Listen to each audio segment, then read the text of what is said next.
누가복음 19장 1절에서 10절까지의 말씀을 한 절씩 교독하겠습니다. 19장 1절입니다. 예수께서 여리고로 들어가 지나가시더라. 그가 예수께서 어떠한 사람인가 하여 보고자 하되 키가 작고 사람이 많아 할 수 없어 앞으로 달려가서 보기 위하여 돌무화과 나무에 올라가니 이는 예수께서 그리로 지나가시게 되밀어라. 예수께서 그곳에 이르사 쳐다보시고 이르시되 삭개오야 속히 내려오라 내가 오늘 내 집에 유하여야 하겠다 하시니 급히 내려와 즐거워하며 영접하거늘 무사람이 보고 수군거리어 이르되 저가 죄인의 집에 유하러 들어갔도다 하더라. 삭개오가 서서 주께 여짜오되 주여 보시옵소서 내 소유의 절반을 가난한 자들에게 주겠사오며 만일 누구의 것을 속여 빼앗은 일이 있으면 내 갑절이나 갚겠나이다. 예수께서 이르시되 오늘 구원이 이 집에 이르렀으니 이 사람도 아브라함의 자손이미로다. 인자가 온 것은 잃어버린 자를 찾아 구원하려 함이니라. 아멘. 여러분 함께 그 말씀 나누길 원합니다. 가슴에 손을 얹고 한번 고백해보게. 손 얹고 늘 하다가 마침 오늘 안 했는데 저랑 눈이 딱 마주친 친구가 있어요. 당황할 수 있으나 괜찮아요. 사랑하는 성도님, 우리의 믿음의 고백을 주님 들으심을 믿습니다. 설교의 제목을 주보에 보니까 뭐라고 되어 있습니까? 재물이 인생의 공백을 채우지 못합니다. 원래는 그 주보 그 말씀에 있는 구절 그대로 예수님은 잃어버린 자를 찾아 구원하러 오셨습니다. 이렇게 제목을 기록해 놨다가 조금 더 이렇게 성경 본문이 아닌 이렇게 와닿는 내용으로 좀 제목을 적어볼까 고민을 하던 중에 이렇게 좀 바꿔봤어요. 재물이 인생의 공백을 채우지 못합니다. 누가복음 19장은 삭개오라는 세리장의 이야기죠. 이 삭개오를 19장은 세리장이고 부자라고 소개하고 있습니다. 그는 부자였지만 시간이 지나면 지날수록 채워지지 않는 인생의 이 공허함을 느꼈습니다. 인생의 답답함, 외로움, 풀리지 않는 인생의 숙제를 가슴 한구석에 눌러두고 살고 있었던 사람이 바로 삭개오예요. 그가 예수님이 지나간다는 소식에 돌무화과 나무 위로 올라갑니다. 삭개오는 세리장을 하면서 재물을 채웠어요. 어쩌면 그의 목적을 이뤘는지 모릅니다. 하지만 그의 인생의 공백은 채워지지 않는 답답함 가운데 살았던 사람이에요. 그렇다면 오늘 예배하는 사랑하는 성도님들은 어떻습니까? 이 삭개오 이야기는 아마 주일학교 아이들도 교회를 좀 오래 다녔다면 사역자 우리 목사님이나 전도사님 또는 선생님들 통해서 삭개오 이야기 많이 들어봤을 거예요. 그리고 뽕나무에 오늘 본문의 표현들은 돌무화 나무 위에 올라갔다. 그래서 키 작은 삭개오 이런 이야기를 많이 들으실 것 같은데 표정은 듣지 않은 표정을 하고 계신 분들이 계시네요. 많이 들어봤을 거예요. 이 삭개오 이야기를요. 그런데 오늘 본문을 보면서 저는 여러분에게 먼저 이렇게 질문하고 싶습니다. 오늘 예배하는 여러분은 어떻습니까? 지금 나는 어떤가요? 재물, 오늘 삭개오로 말하면 재물이죠. 또는 내 삶에 적용하면 내가 그토록 원하는 그 무엇인가를 소유하고 있음에도 불구하고 여전히 채워지지 않는 인생의 빈 공간이 있다면, 또는 그것이 아직 채워지지 않아서 그걸 채우려고 애쓰고 살고 있다면, 그러면 오늘 말씀을 통해서 비어있는 인생이 아니라 채워지는 인생, 채워지는 것에서 끝나지 않고 그 채워진 것으로 흘러넘쳐서 옆에 사람에게, 이웃에게 흘려보낼 수 있는 인생 되기를 주님의 이름으로 축복합니다. 그러면 삭개오는 누구이고 그가 왜 돌무화 나무에 올라간 데인가를 오늘 2절과 3절, 4절 말씀을 좀 읽어보면서 함께 말씀 나누길 원합니다. 2절, 3절, 4절을 한번 새벽에도 오늘 이 말씀 지난주 중에 보셨고 묵상하신 분들은 새벽에 묵상도 하셨고, 제가 지지난주에 태국에 갔다 오는 동안에 또 수요일날 설교를 또 마침 이 본문으로 또 현영일 목사님이 하셨더라고요. 그러니 적어도 3번 이상은 들으신 분들도 계실 거예요. 그러나 오늘 처음 보는 본문처럼 2절, 3절, 4절을 다시 한번 읽어보겠습니다. 시작. 삭개오라 이름하는 자가 있으니 세리장이요 또한 부자라. 그가 예수께서 어떠한 사람인가 하여 보고자 하되 키가 작고 사람이 많아 할 수 없어 앞으로 달려가서 보기 위하여 돌무화과 나무에 올라가니 이는 예수께서 그리로 지나가시게 되밀어라. 아멘. 이 말씀을 보면서 삭개오, 이제 묵상하시는 분들은 동그라미 치고, 뭐 저와 똑같이 하시진 않겠지만 저랑 비슷한 방법으로 하신다면 동그라미를 쳐서 삭개오는 이런 사람, 1번 몇 절의 근거에서 2절의 근거에서 세리장이구나, 부자구나 이러면서 2절의 근거에서 첫 번째는 이런 사람, 두 번째는 또 어느 구절의 근거에서 이런 사람, 이런 것들을 적어볼 수 있을 거예요.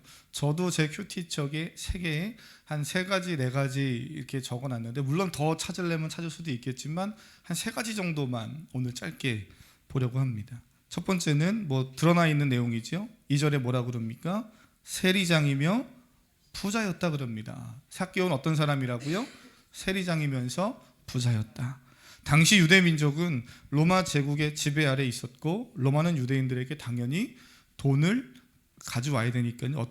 공식적으로 어떻게 가져옵니까? 세금을 걷어서 가져오게 하는 거죠. 그 과정에서 로마는 자신들이 직접 세금을 거두지 않고 유대 사회 안에 속해 있는 유대인들 중에서 사람을 세워서 세금을 거두게 합니다. 그러니 자기 동족에게 세금을 걷어서 누구에게 바치는 거예요? 로마 정부에게 바치는 상황인 거죠. 그렇게 세금을 거두어서 로마에게 상납하는 과정에서 로마가 바라는 것은 로마가 원하는 일정 금액만 상납하면 문제되지 않았습니다. 전혀 문제 삼지 않았어요. 이 말은 세금을 걷는 그 사람이 얼마를 걷는가에는 별로 관심이 없는 거예요.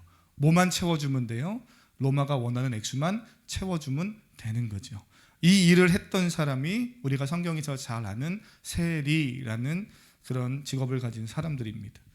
로마 정부가 그렇게 하다 보니 당연히 세리는 어떻게 해야 되겠어요? 자신이 돈을 많이 벌고 재산을 증식하려면 자연스럽게 세금을 많이 걷어야 되는 거예요. 상납하는 금액은 정해져 있으니까 많이 거두면 많이 거둘수록 자신의 부가 늘어나겠죠. 그러다 보니까 세리는 그 당시에 유대인들 사회 안에서 유대인들에게 불의한 자, 죄인 이렇게 낙인 찍힐 수밖에 없었던 거예요. 왜냐하면 자기네 부를 늘리기 위해서. 오늘 세리장이면서 부자라고 했잖아요. 세리장인데 가난하게 살았다. 좀 가난하다는 표현은 좀 그런가요? 세리장인데 청빈하게 살았다. 이러면 좀 상황이 달라져요. 그런데 세리장인데 부자였다. 이 말은 어떤 의미겠어요? 그저 돈 많은 부자였다라는 단순한 의미보다는 재물을 얻기 위해 비난과 조롱도 감수하며 거기에 인생의 목적을 두고 살았던 사람이다라는 거예요.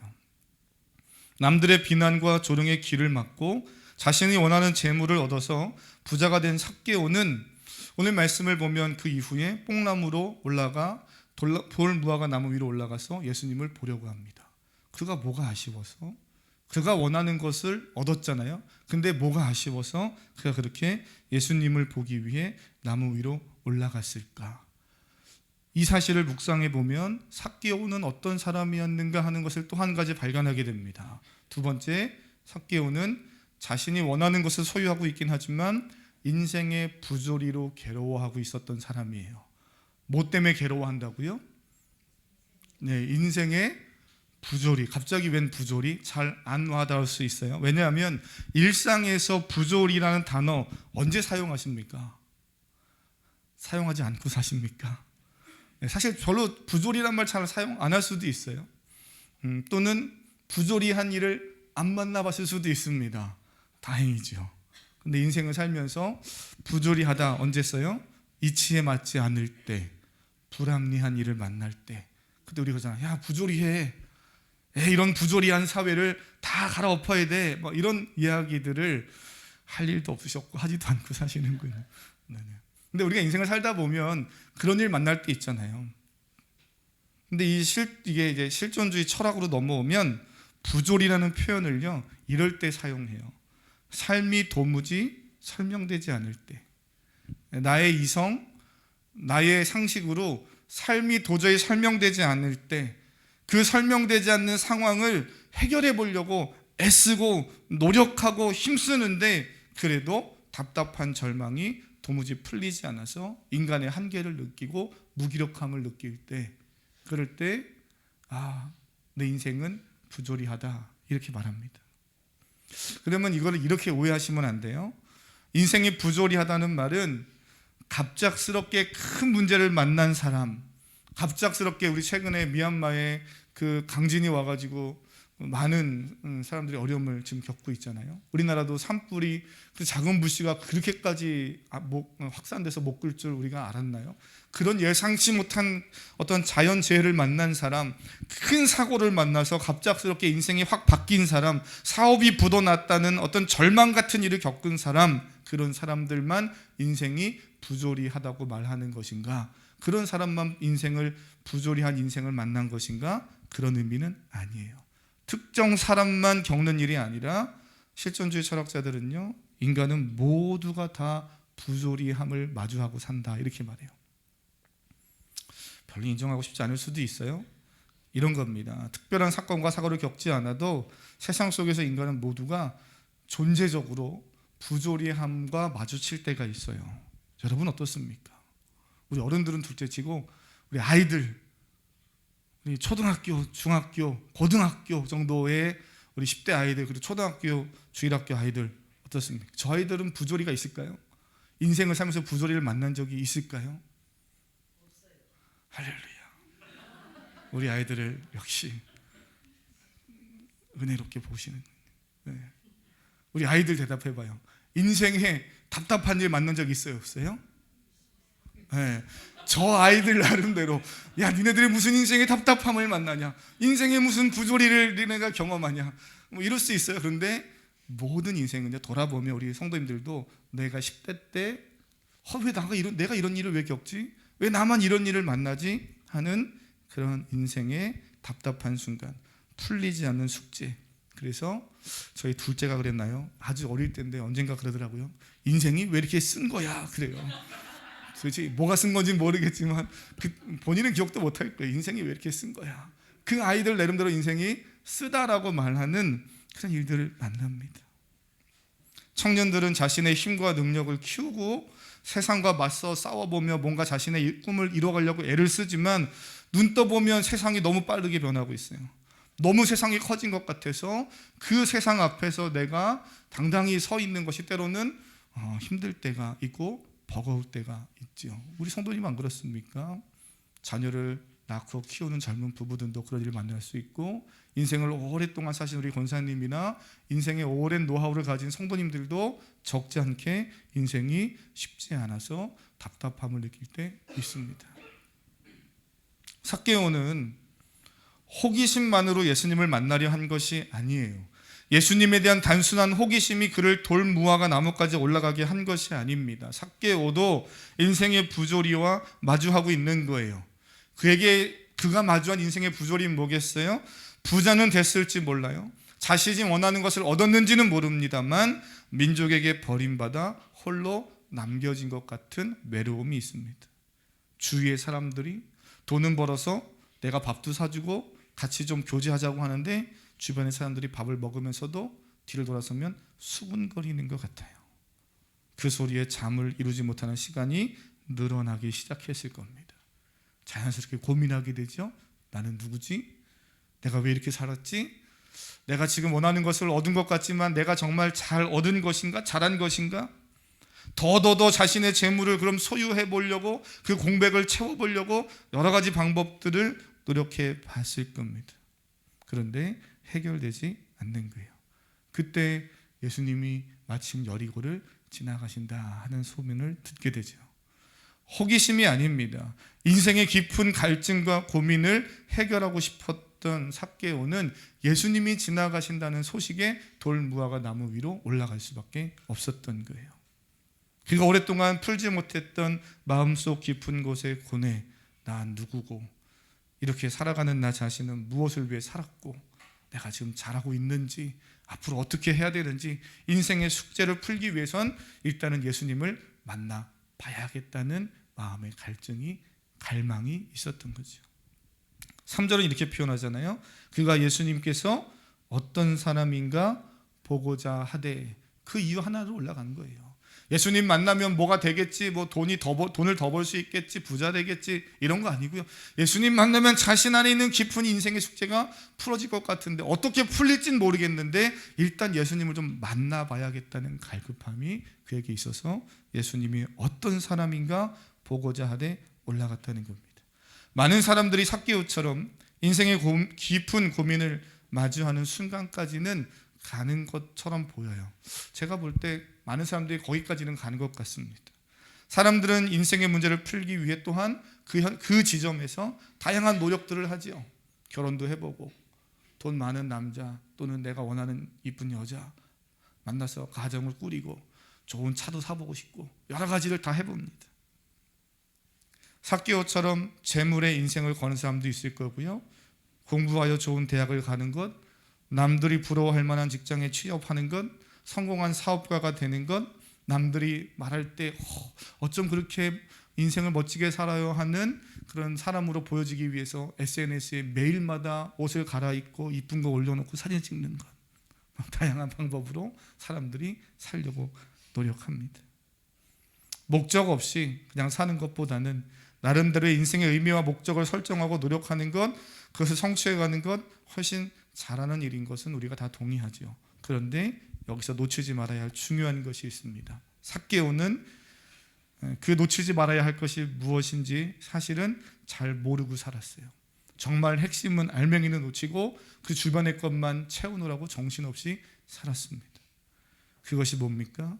인생은 자신이 원하는 것, 세상이 강요하고 그것이면 충분히 행복할 수 있다고 스스로 생각하는 그 어떠한 것을 얻어도 여전히 인간은 외롭다는 거예요. 여전히 문제가 풀리지 않는 숙제를 가지고 살고 있더라는 겁니다. 그 인생의 숙제를 풀어줄 방법이 예수님에게 있을 것 같다는 생각을 한 삭개오는 돌무화과나무로 올라갑니다. 사랑하는 성도님, 그리고 오늘 예배하는 우리 주일학교, 또 중고등부, 더 나아가서 우리 청년들, 제가 도전하길 원합니다. 이 땅에서 한 번뿐인 인생을 살면서 정말 좋은 비전과 목표를 잘 세우고 성취해가는 우리 사랑하는 다음 세대 되기를 주님의 이름으로 축복합니다. 아멘. 주일학교 친구들, 아멘. 그래, 아멘. 그런데 꼭 기억해야 될 것은 그 비전과 목표가 좋은 일, 하나님 보시기에 선한 일이 될 수 있기 위해서는 반드시 선행돼야 될 것이 있어요. 뭡니까? 인생의 주인 되시고 인류의 주인 되시는 예수 그리스도, 그분이 내 삶의 주인 되심을 인정하며 고백해야 되는 겁니다. 그분을 인격적으로 만나야 하는 거예요. 삭개오처럼 예수님을 만나는 일에 늘 최선을 다하며 사십시오. 무슨 일을 하든지 여기서부터 출발점이 되어야 됩니다. 이 부분 놓치고 그 다음 것 아무리 내가 원하는 대로 잘 되는 것처럼 보여줘도 결국에는 인생은 공허하게 돌다 끝나게 돼요. 그래서 어느 순간인가 내가 이 인생의 실존적인 문제 앞에서, 부조리 앞에서 고민하게 됩니다. 저는 나이가 한참 들어서 그 고민을 하는 것이 아니라 지금 오늘 그 주님을 만나고 인생의 고민을 풀어가는 사랑하는 우리 모든 성도님 될 수 있기를 축복합니다. 결국 세 번째, 삭개오는 인생의 문제를 풀기 위해 세상 방법에 시선을 두고 있었던 자신의 시선을 돌이켜서 누구에게로 둡니까? 예수님에게 둔 사람이에요. 그래서 3절 보면 예수님이 어떠한 사람인가를 뭐 했대요? 보고자 했다라는 겁니다. 자신의 시선을 돌려서 예수님을 바라봅니다. 자, 그때 예수님은 이런 삭개오를 어떻게 대하십니까? 5절 같이 읽어보겠습니다. 5절입니다. 시작. 예수께서 그곳에 이르사 쳐다보시고 이르시되 삭개오야 속히 내려오라. 내가 오늘 내 집에 유하여야 하겠다 하고. 아멘. 예수님은 삭개오를 뭐 하셨대요? 5절에 그렇죠. 이게 말씀을 그래서 우리가 묵상하는 거예요. 말씀을 그래서 천천히 처음 보는 것처럼 읽으라고 하는 겁니다. 다 맞으시지만 순서가 있잖아요. 5절에 그곳에 이르사 예수님이 어떻게 하셨대요? 쳐다보신 거예요. 삭개오를 쳐다보셨습니다. 그리고 내려오라고 말씀하셔요. 그리고 내가 내 집에 거하겠다 말씀하십니다. 오늘 뭐 다 얘기하면 시간이 너무 많을 것 같아서 쳐다보신다 하는 요 내용을 좀 주목해 보면 저는 성경이 하나님의 살아있는 말씀인 줄 믿습니다. 그러나 동시에 문학적으로도 너무나 잘 표현되어져 있는 그러한 작품이다라고도 생각하는 지점이 이런 표현들 때문에 그래요. 삭개오가 예수님을 보고 싶어서 돌무화과 나무가 올라갔잖아요. 그리고 삭개오가 예수님을 보고 싶었어요. 근데 오늘 성경은 그 다음에 이어지는 5절에서 뭐라 그럽니까? 그런 삭개오를 그렇죠, 예수님이 보셨다는 거예요. 예수님이 보셨다. 성경은 예수님이 삭개오를 쳐다보셨고 예수님이 삭개오를 내려오라고 하셨습니다. 삭개오가 예수님을 만나고 싶었는데 예수님이 삭개오의 집으로 들어가시겠다고 말씀하십니다. 사람들이 수군거릴 거예요. 비난의 소리가 막 들려옵니다. 예수님 죄인의 집으로 들어가네? 세리장의 집으로 간대? 거기 머무신다는데? 사람들은 수군거리지만 예수님은 삭개오의 집에 유하겠다 하면서 함께 글로 들어가시잖아요. 이 일의 주도권이 지금 삭개오에게 있는 겁니까? 예수님에게 있는 겁니까? 예수님에게 있는 거예요. 예수님은 삭개오의 마음속 깊은 것을 보셨고 그가 가진 인생의 문제를 꿰뚫어 보셨습니다. 그냥 지나가실 수도 있었지만 그냥 지나가시지 않고 예루살렘으로, 지금 새벽에 저와 함께 말씀을 계속 누가복음을 묵상하고 있는 성도님들은 지금 이 시점이 어느 시점인지를 여러 번 들으셨을 거예요. 19장에 예수님께서 여리고를 지나가신다 하는 이 시점은 우리의 지금 표현으로 하면 고난주간을 한 주간 정도 앞두고 있는 그런 시점입니다. 그러니까 공생의 기간 중에 마지막 예루살렘을 들어가서 이제 거기서 십자가 지시기 위해 저희들과 마지막 만찬하고 마지막 모임하면서 고난주간을 보내고 십자가 지고 죽으시는 그 과정 바로 직전에 있는 거예요. 그 예루살렘으로 들어가시는 과정에서 바로 안 들어가고 여리고를 거쳐 지금 지나가고 있는 그런 상황입니다. 되게 중요하고 어떻게 보면 예수님의 삶에서 사역에서 되게 긴박한 일들이 시작되는 시점이에요. 그런데 예수님은 여리고를 지나면서 누굴 만납니까? 삭개오를 만나줍니다. 혹시 기억나십니까? 그 위로 좀 올라가서 18장 보면 지난 엊그제 금요일날도 설교했지만 누굴 만납니까? 35절에 여리고에 가까이 가셨을 때 한 맹인도 만나주십니다. 안 만나주시고 그냥 지나갈 수도 있어요. 그런데 예수님은 그 한 영혼의 관심을 가지고 만나주시고 인생의 답답한 숙제들을 풀어주십니다. 사랑하는 성도님, 예수님은 그렇게 오늘 우리에게도 찾아와 주신 것을 믿으시기를 바랍니다. 나의 삶 속에 예수님이 찾아오실 때 그렇게 찾아와 주셨어요. 예수님은 나에게 찾아오셔서 내 인생의 깊은 실존의 문제를 꿰뚫어 보십니다. 삭개오에게 말씀하시듯 내가 너의 삶에 유하겠다. 내가 너의 삶 안에, 이렇게 표현하면 어떠십니까? 개입해 들어가겠다. 하나님이 오늘 우리에게 그렇게 다가오셔요. 그런데 많은 사람들이 이 부분에서 그 다음으로 나아가지를 못합니다. 여러분은 어떻습니까? 예수님을 믿는 것은 내가 해보겠지만 예수님 내 인생에 너무 깊이 들어와서 개입하시는 것은 부담스럽습니다 라는 생각을 많은 사람들이 합니다. 결국에는 이 문제는 무슨 문제예요? 인생의 주인이 누구인가를 선택해야 되는 문제입니다. 로드십의 문제예요. 내 인생의 주권을 어디에 둘 것인가를 선택해야 하는 중요한 그러한 순간입니다.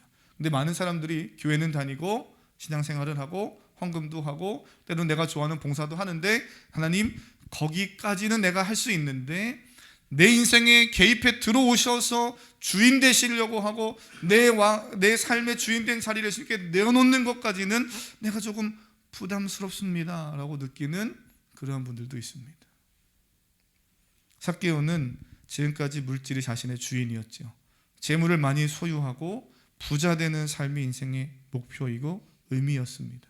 그러나 예수님을 만난 후에 그는 자신의 실존을 보게 되는 것이죠.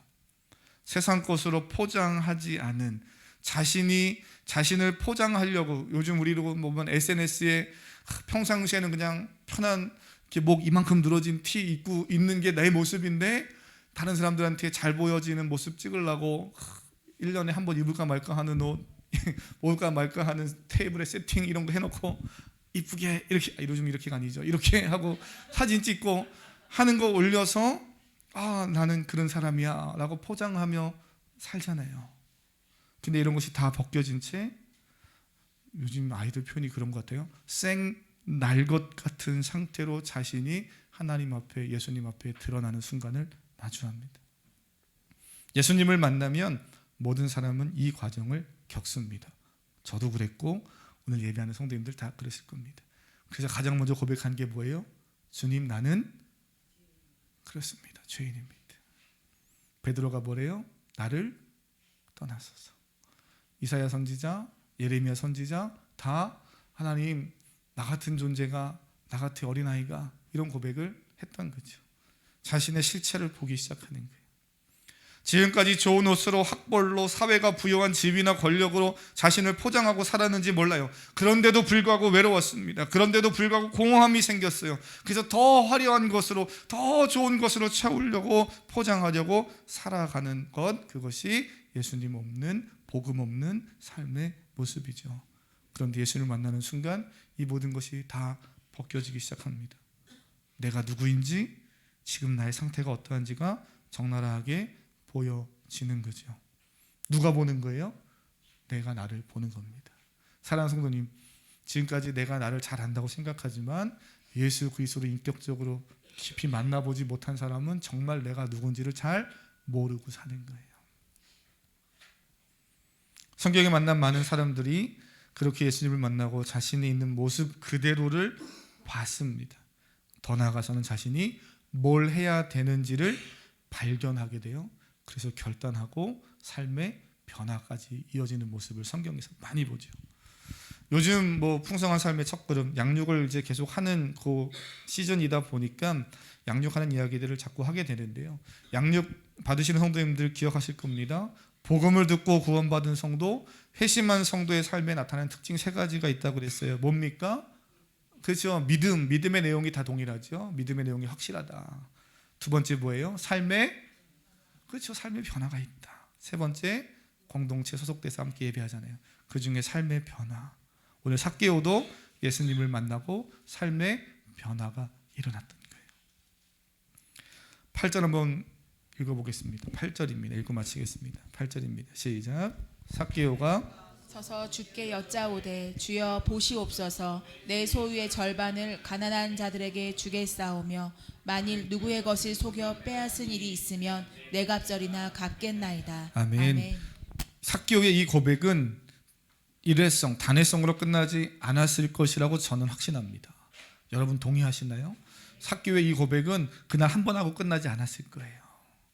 그의 삶 속에서 계속되는 삶의 변화를 이루어 갔을 것이 분명합니다. 삭개오는 예수님을 만났고 예수님의 부르심을 받았고 예수님이 자신의 삶 안에 들어오는 그러한 경험을 했습니다. 삶이 완전히 깨졌고 변화되어서 완전히 새로운 모습으로 변화됨을 보여주고 있어요. 예수님을 만난 자는 구원받은 것으로 만족하지 않습니다. 그 구원받은 그 시점이 끝이 아니에요. 오히려 예수님을 진정으로 만난 성도는 구원받음에 감사하고 기뻐서 새로워진 삶을 시작하지요. 삭개오는 그것을 지금 보여주고 있습니다. 물질을 위해 살았고 부자가 되는 것, 힘을 얻는 것에 인생의 목적을 두고 살았어요. 그런데 예수님 만나고 내가 가지고 있었던 그 모든 것을 어떻게 했다는 거예요? 혹시라도 불의하게 취한 것이 있으면 4배나 갚으면서 내가 하나님 살겠습니다. 그날 한 번만 그렇게 하지 않고 그는 계속 그의 삶을 그렇게 살아갔을 줄 저는 믿습니다. 본문의 삭개오는 이렇게 좀 말씀을 마무리해 보려고 해요. 예수님에 대한 믿음이 있었던 사람은 아니잖아요. 우리처럼 예수님에게 관심이 있어서 예배하는 믿는 성도들은 아니에요. 예수님에 관심이 없다 보니 당연히 죄 가운데 살았고 재물이 주인 되어 살았던 사람입니다. 유대인이긴 했지만 그는 예수님에 대한 믿음이라든지 율법을 지키려고 한다든지 뭔가 나름대로 이런 것에 열정이기보다는 죄 가운데 재물이 주인 되어 살았던 사람이에요. 그런 삭개오가 예수님이라면 자신의 풀리지 않는 이 실존적인 문제를 해결해 줄 수 있을 것이라는 생각으로 돌무화 나무를 올라갔잖아요. 자신의 사회적 지위가 그걸 막을 수 없었고 자신의 체면이 막을 수 없었던 거예요. 사람의 이목이 중요합니까? 자신의 키가 작다는 신체적 컴플렉스도 전혀 문제되지 않았어요. 오직 예수님 한 번만 볼 수 있다면 그 어떤 것들도 장애물이 될 수 없었던 거죠. 사랑하는 성도님, 이 시간 예배하는 여러분은 어떻습니까? 나는 어떤가요? 하루하루의 삶 속에서 예수님께 나아가자고 할 때 나를 머뭇거리게 하는 장애물들이 있습니까? 사람들마다 다 다르겠죠. 예수님을 만나고자 하는 갈망을 가지고 살아가십니까? 심지어 예배하러 오는 이 자리에 오기까지도 그런 갈망함으로 오십니까? 아니면 그냥 가야 되니까 오시는 겁니까? 물론 그런 분들은 안 계시겠지만요. 어느 누구에게도 말 못하고 해결할 길이 보이지 않는 현실 속에서 진정으로 나의 시선을 세상이 아닌 예수님에게 고정하는 일에 늘 최선을 다하고 계십니까? 삭개오를 보면서 나는 어떤가를 보시길 바라요. 예수님은 삭개오와의 이 대화, 이 사건을 이렇게 마무리하십니다. 9절, 10절 읽고 마치겠습니다. 9절, 10절입니다. 시작. 예수께서 이르시되 오늘 구원이 이 집에 이르렀으니 이 사람도 아브라함의 자손이미로다.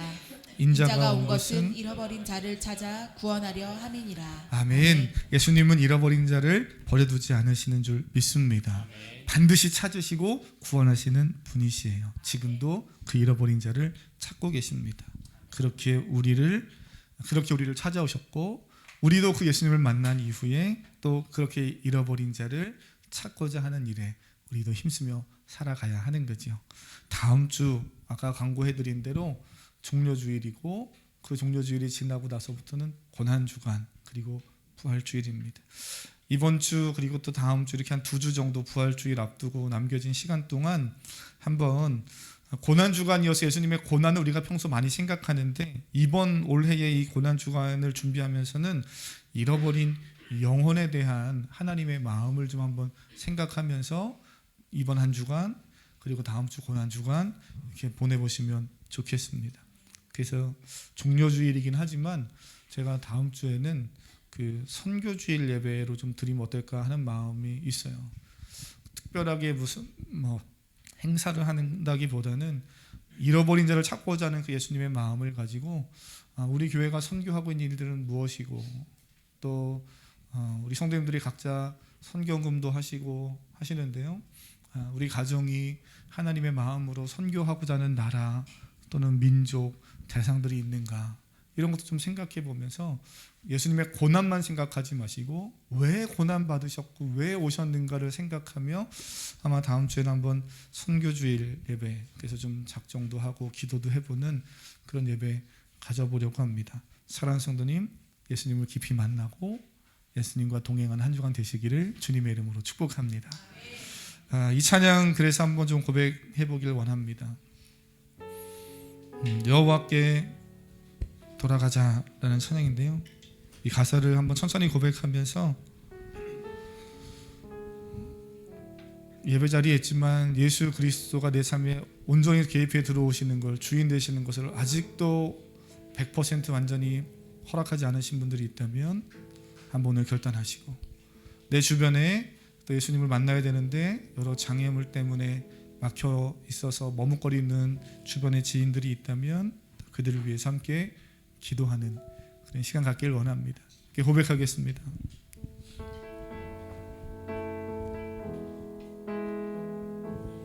내 백성이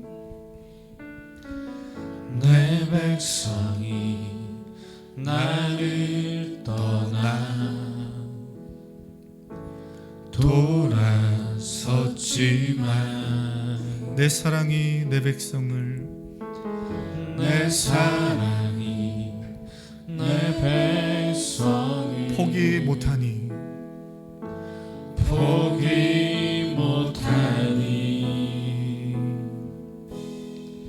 내 모든 것 내어주고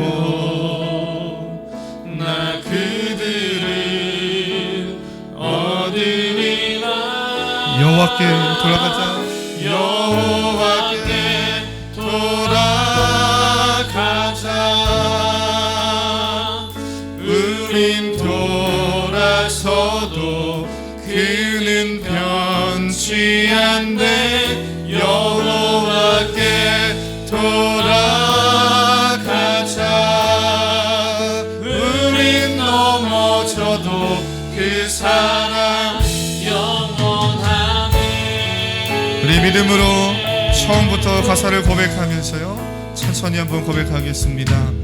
내 백성이 나를 떠나 돌아섰지만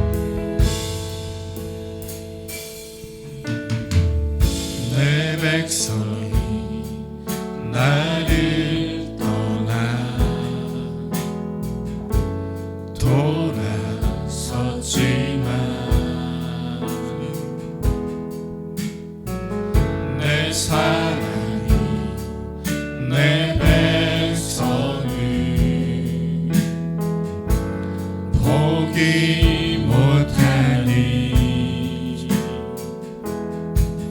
내 모든 것 내어주고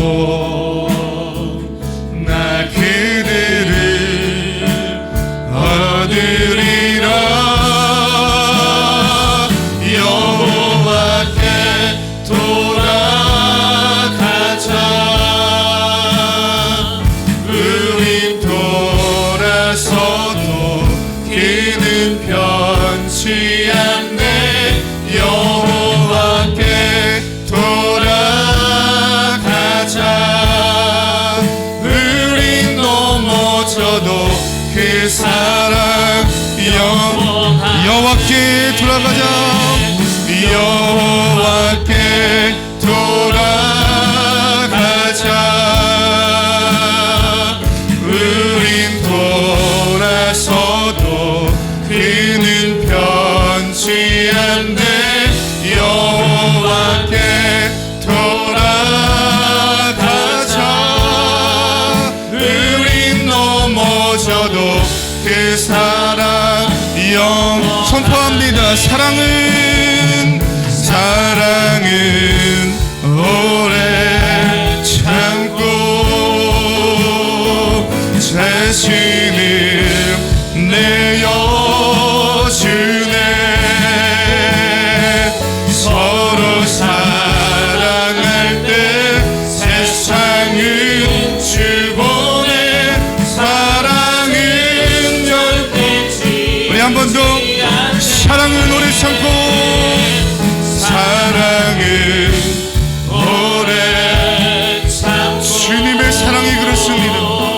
자신을 내어주네. 서로 사랑할 때 세상은 주보내. 사랑은 절대 식지 않네. 선포하십시오. 여호와께 돌아가자. 우린 돌아서도 그는 변치 않네 여호와께 돌아가자. 우린 넘어져도 그 사랑 여러분의 목소리로 여러분의 마음을 담아서 여호와께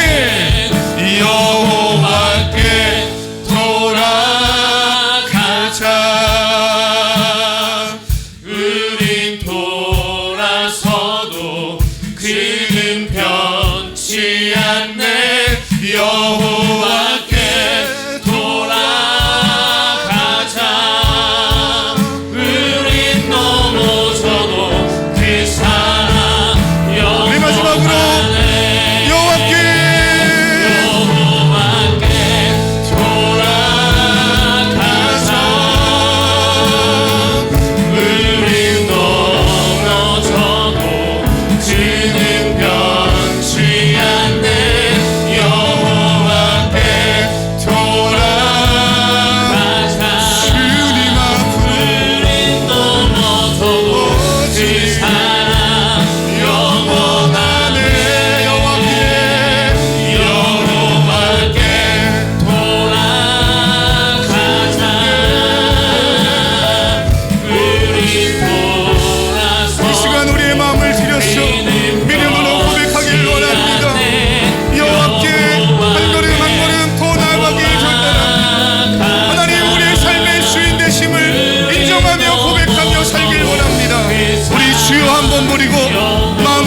기도하겠습니다.